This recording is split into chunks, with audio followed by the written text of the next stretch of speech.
Greetings and salutations, world. Boxie Nigma here. Hopefully you there.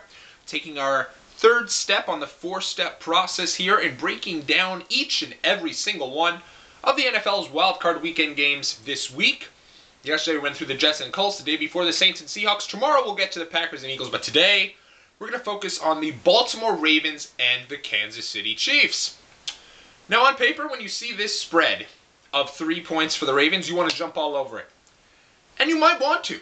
I mean, the Ravens are the better team here, I believe. I mean, 12-4, 2 games better than the Chiefs, and that's pretty much what it should mean, right? But I would say this also has a chance to be the sucker bet of the week. Sure, the Chiefs came up real flat during the last game of the season against the Raiders, but I think the Raiders were playing their hearts out during that game. I think they wanted to get to a 500 record for the first time since 2002.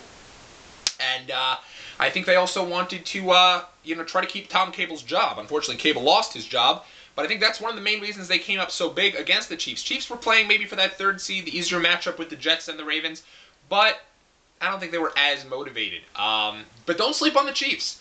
Offensive coordinator Charlie Weis has come in, and he's done an absolutely great job in making Matt Castle an elite-type quarterback. He's had a great year, Castle, and Weis has also done a great job in basically doing the entire offense over. And they're going to really miss him next year when he leaves for Florida.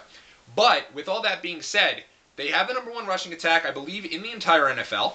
And they have a star wide receiver in Dwayne Bowe. Not to mention, Arrowhead Stadium is an incredibly hard place to play, and that place is going to be so jacked for a playoff game. The difference in this game, though, however, I believe is going to be Baltimore's defense. That defense is not going to allow Thomas Jones and Jamal Charles to, get as many yards as they have all season long. You're not going to be able to run on that Baltimore Ravens defense, which means Castle's going to be pressured to throw the ball. And in doing so, he's probably going to get pressured to throwing it across the middle of the field, where he's going to meet Ed Reed. Oh, Ed Reed, you don't know who Ed Reed is?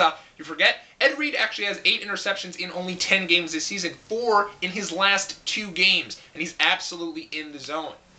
I believe that the defense is going to get to Castle. This is Castle's first playoff game. Let's not forget that. Every other quarterback in the first round of the AFC has playoff experience. Castle has none, so you have to take that into account as well. Todd Haley also has no experience coaching in a playoff game.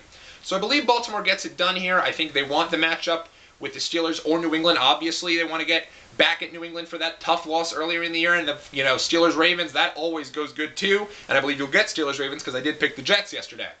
So with that being said, I say you take the Ravens. And because it's only a field goal, take them. Against the spread as well. That spread is small. You know my feelings of Joe Flacco. I do believe he's a little overrated. I don't think he's a great quarterback. He has not come up in that big situation. And when it comes to fourth quarter time, I always say it's Joe Flacco time. Get your Heimlich maneuvers ready. But with that being said, I still think the Ravens have enough here to get this done. And the Chiefs, a good story. They won the division. I believe that they're going to be the team that continues to do well in that division too. I think they're going to be the team soon with the Raiders to kind of go atop that AFC West in the future, whereas the Chargers, I think, will start to take a step back. A good year for the Chiefs, hosting a playoff game, but I do believe they lose here to the Baltimore Ravens. Also just wanted to touch, what a big story developing. Andrew Luck has decided he's going to stay in Stanford and not take the money that's going to be offered to him as the #1 pick in the NFL. Could be risky. Maybe he has an off year next year and then, his stock drops. At the same time, you have to respect that. Do you really want to play for the Carolina Panthers who are going through a rebuilding process? Maybe not. With all that being said, I'm out of here. I will be back tomorrow as we take a look at one of the more intriguing matchups of the playoffs, the Philadelphia Eagles hosting the Green Bay Packers. Until then, I'm Boxie Nigma. Be well.